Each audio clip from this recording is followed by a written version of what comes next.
You ever wonder if Elsa is an Omega-level mutant? I mean, Disney now owns Marvel, and Elsa is insanely powerful from what we can see in the events of Frozen. I mean, she sent all of Arendelle into eternal winter in the middle of summer, and we know for a fact that Iceman from the X-Men is Omega-level, so they seem pretty comparable.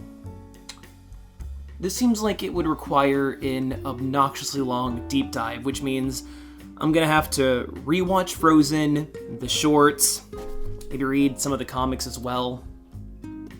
Let's get to the bottom of this.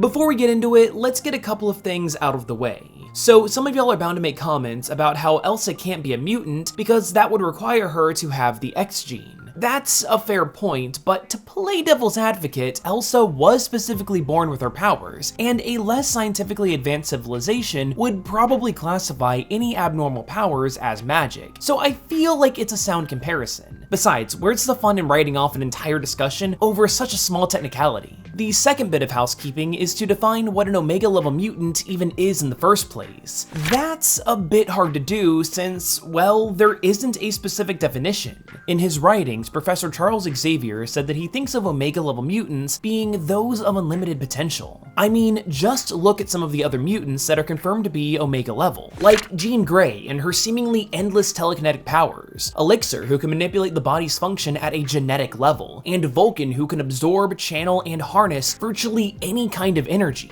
These are some strong guys, but in order to try and gauge Elsa's Omega-ness, let's compare her with Bobby Drake, aka Iceman. But first, let's take a look at what she's been shown to be able to do with her powers. So even at a young age, Elsa was doing quite a bit with her abilities. We've seen her freeze the ground, fill an entire ballroom with snowflakes, create large piles of snow, and fire ice blasts that are strong enough to scoot her, Anna, and a snowman together across ice. Probably her greatest feat at this age was after she accidentally shot Anna with an ice blast, and she unintentionally froze the entire ballroom. If her parents didn't bust in and intervene, it's very well possible that this could have gotten a lot worse. Compare that to Bobby when he first joined the X-Men. At first, he was just a walking snowman that could make some icy constructs. They were pretty much on par at the time. Since then, Bobby went on to better hone his abilities, whereas the only work that Elsa did was to conceal, not feel. So remember, all of the feats that Elsa performs as an adult is with minimal training or even intention. Fast forward to Elsa's coronation, when she and Anna got into their public fight. The icicles she produced were much larger and menacing than anything she had made prior. Also notice how these are solid ice as opposed to snow. This is an evolution of her powers, similarly to when Iceman learned how to change into his more solid ice form, and at the same time, his constructs went from snow to solid ice. This can also be seen during Let It Go, where we see that Elsa starts building her staircase out of snow before it solidifies into ice. As she grows more confident throughout the song, she surpasses that limitation, growing her ice castle primarily in this secondary form. Bobby's ice constructs are able to be just as large and even a bit more complex. My personal favorite is when he made his very own Voltron. If we circle back around to the coronation, this is also where we get arguably Elsa's greatest feat. She unintentionally sends all of Arendelle into winter in the middle of summer. This was such an intense cold that Elsa was able to freeze an entire fjord, trapping plenty of large ships in the process. At the end of the movie, this was all undone just as quick.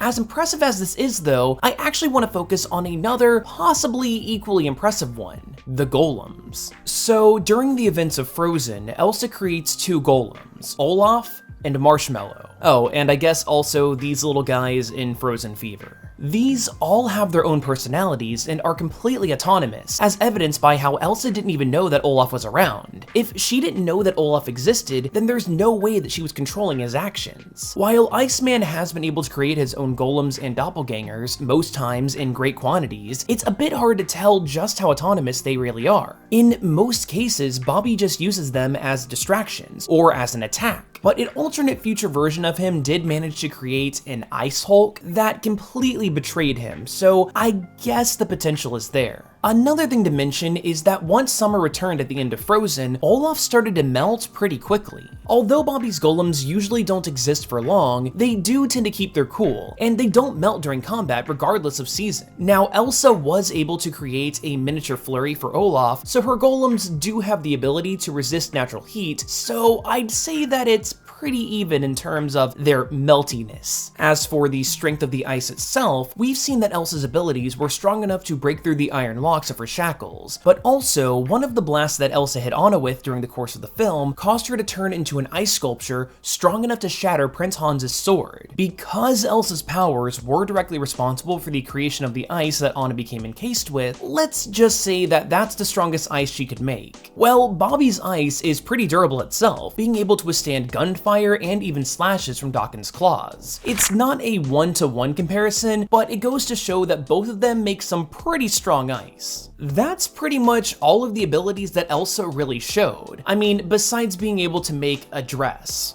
Well, multiple dresses, and that bit of animation where her hair phases through her arm a la Kitty Pryde. But here's the thing. All of that is not why Iceman is considered to be an Omega level mutant. Oh, sure, ice manipulation is his main power, and that is what he started off just being able to do. But Bobby has since gone on to become insanely powerful. Although he mostly uses ice, Bobby actually has control over most water, being able to turn into liquid to travel through it, and even reconstructing his body using nothing but moisture. That's just an entire realm of powers that Elsa isn't shown to have at all. Even with just the ability to create ice though, Elsa's greatest feat is only making it winter in her kingdom. Now, don't get me wrong, that is impressive, but Iceman is so strong that he literally froze a part of hell. Because comics. It didn't last long and he was exhausted afterwards, but still, it's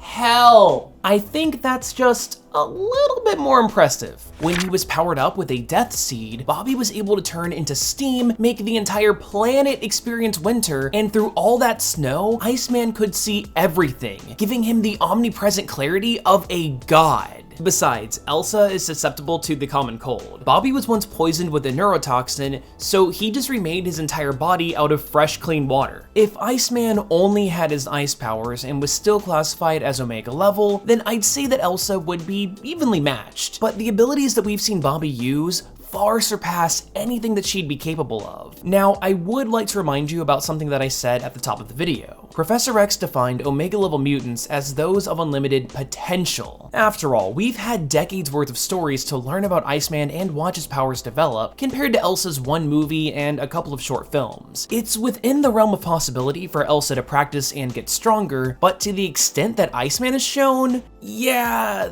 that's not likely. Now, like I teased at the top of the video, there are Frozen comics out there, and I've combed through all of them, and I can tell you with certainty that they do not flesh out Elsa's powers at all.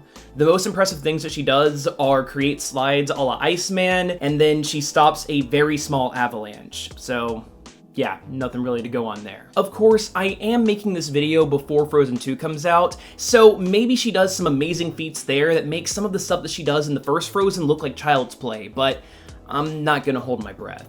For those of you guys that are really hoping that Elsa could possibly be Omega level, just let it go. But if you like this video, then why not consider subscribing, or even watching another one?